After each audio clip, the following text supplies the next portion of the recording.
It turns out it was the Sixers' first practice today, and Joel Embiid was out there competing in drills, and he actually had a little knee brace on, as you can see. Here is a full quote from Nick Nurse talking about Joel Embiid after practice. He did participate. Like I said, everything right from the start was alive, and he was in there participating in that stuff. He didn't do everything, but he did quite a bit. I mean, I think he's probably told you how he's feeling, how he's looking, and he was moving good and playing hard and had great spirit out there today. I think that last part is very important to me because, as you guys know, last season he didn't bring the best vibes, so seeing him happy day one at media day, it just feels good. Hopefully that can carry to on-court success and also good health. Moving on to Paul George, so supposedly he did an individual on-court workout today during practice. Yesterday's Shams gave us the first timeline for Jared McCain's injury, 4 to 6 weeks as we expected, and honestly I feel like Paul George is on that same trajectory, maybe even a little sooner. So as a fan, I think a fair expectation is we will see Jared McCain and Paul George in live action on the court a couple weeks into the regular season. For me, Joel Embiid is a little more unpredictable. They're not really giving you a timeline, so it seems like he's on the pathway of,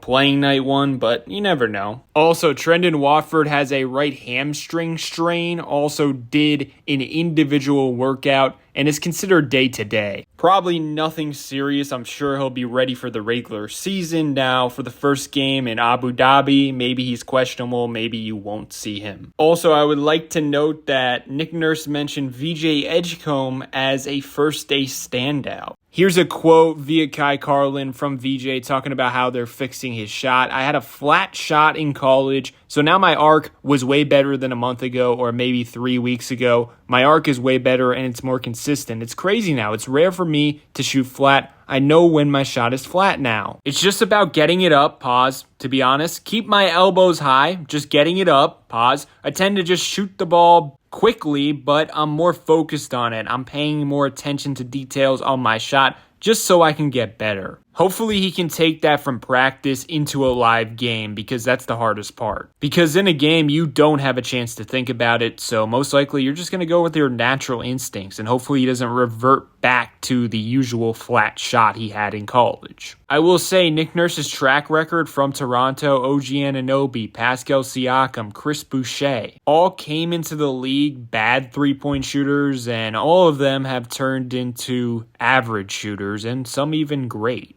Tyrese Maxey and Adem Bona also stood out as well.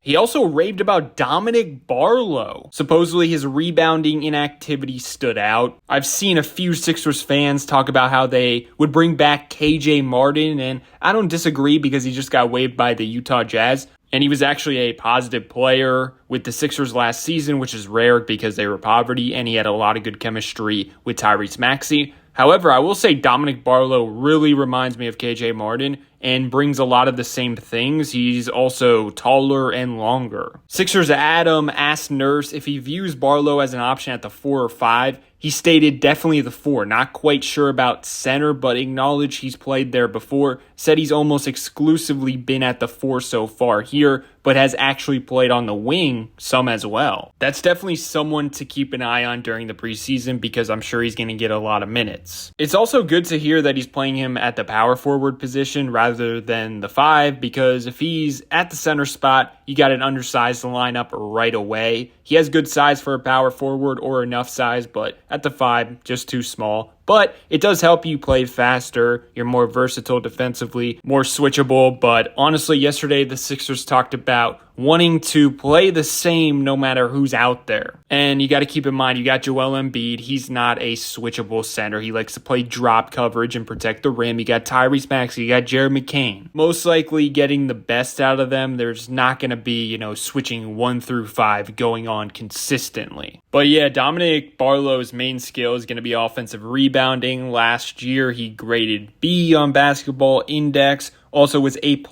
in terms of putback scoring impact. And I think under Nick Nurse, he can get the best out of him defensively. He graded B for rim protection and B+ for rim disruption, also A- for help defense talent. I think if you have maximum spacing and you put him at the power forward spot, he can be really annoying in the dunker spot, on defense, and also, of course, offensive rebounding. But yeah, that's all I got for day one of Sixers practice. Let me know your thoughts below.